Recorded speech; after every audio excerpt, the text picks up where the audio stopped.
couple of years ago, when I broke the world record for distance for paper airplanes, I made a promise that I was going to post the instructions for that paper airplane right here on this YouTube channel.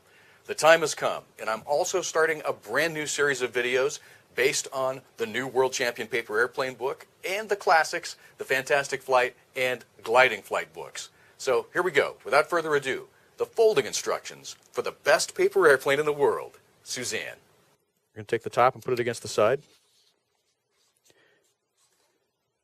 And if you're going for any kind of competition, this time let's get a little more serious. We're going to use the folding tool. We're going to really nail that crease.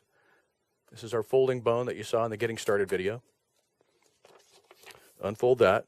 We're going to make a diagonal fold the other direction. And incidentally, I'm holding the paper so that it just stays, square to the camera. You might want to spin this around as you're making these creases. It might be sort of awkward for you to do this, but feel free to move the paper around. I'm just doing this for the camera so you can make sense of the direction the paper's oriented. A lot of times I'll spin it around as well. Okay, so now we've got nice sharp creases going through the paper. It's an X. We're going to take one side and lay it against the crease. I'm going to zoom in here now and show you that I am just leaving a little bit of space. I'm going to shut one of the lights off so you can kind of see this better. I'm leaving just a little bit of space, about 1.5 millimeters, maybe 2 millimeters at the most, between that edge and the crease. You can kind of see that there. When I turn the other light on, the lighting becomes a little bit too flat. You can't really make it out. But I'm leaving just a little breathing room there so that when you start folding the layers over each other again, they won't bunch up. You want everything to lay nice and flat. You want the sharpest configuration you can on this. And if I back out, you can see that I'm just laying that whole edge right against the X there, making a really sharp crease. Going to unfold that. And we're going to do the same thing to this side. Put that side right against this other diagonal crease here. And again, I'm leaving the same amount I left before. Try to be precise with that. If you've gone 1 millimeter on the other side, go about the same amount on this side, go 1 millimeter on this side as well. If you ended up at 2 millimeters on the other side, go 2 millimeters here. Symmetry is the main thing. You want those layers to be, flat, and you want them to be exactly the same configuration. So there we go. We've made a diagonal fold that way, this way, taken these guys to the diagonal, and now we're going to leave this one folded this time. Fold over the top there. It doesn't really matter which one you put over the top of the other one. That's not a problem. And now we're going to fold right straight down along, just so that we meet this corner right here. We're going to fold the top down. I'm going to zoom in a little bit here. And you can line these edges up here. You want this crease here to line up with the crease just below here. So you want it to be one continuous line as it goes along here. And so you'll be just to this side of this raw edge here. This raw edge that we left just short. You're going to be just on the other side of that, and you're going to be lined up with the creases. Now, you'll notice when you do that, you start to get bubbling here. What you want to do is try to press this as flat as you can as you make this crease, so that the wings will lie even more flat than before. Now, if you folded the other plane that was really just kind of fun with a locking fold on it that required no tape, we didn't really go this slowly here. But you can see I'm going slowly now. I'm lining up all the creases. We're getting serious. We're making a plane that's really going to win some contests here. So now we're going to follow this crease, and we're going to unfold that. And then we're going to follow this crease, and we're going to unfold that. Now, why would I do that? Well, you can see that we haven't made the center crease on the plane yet. And now when I fold these together, the layers will bunch at exactly the same rate. And now I can leave those guys together, and I'll flip this around and fold it in half, and I'll nail the front edge here, and then I'll start to get this rear edge going here. And it's really more important, once you kind of get the nose nailed, to get this rear corner back here just perfect. You want to get that totally lined up, and then nail your crease.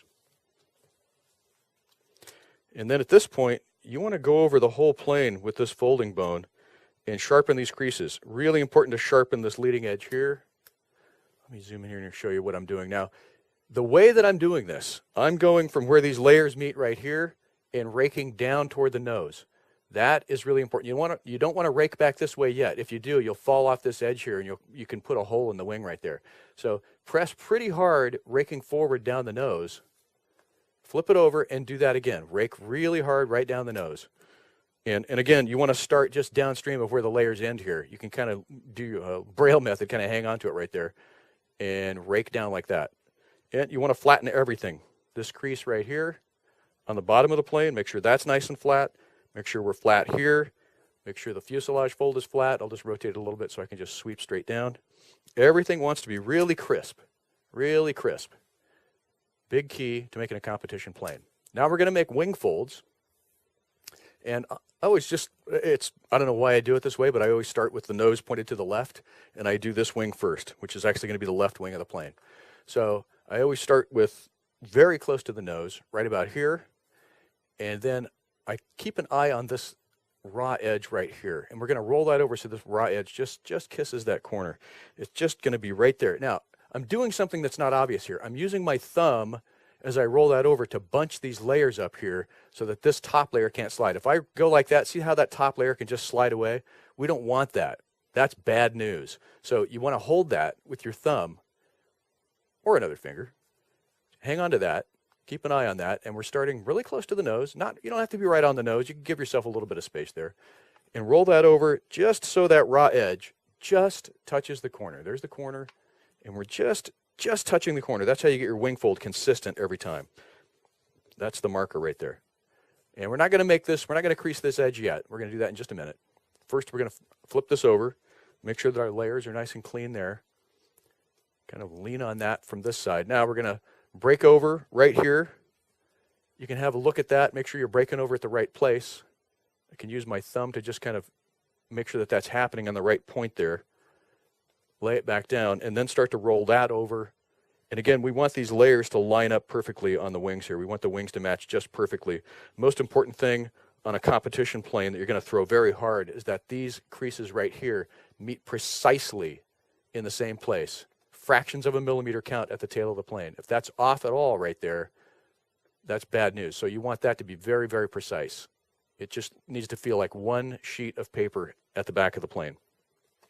Okay, now, we're starting to get kind of that wing shape that we want. And I'm going to bring in my clip device here, my bag clip. I'm just going to clip that on there, and we can kind of see what this plane is starting to look like.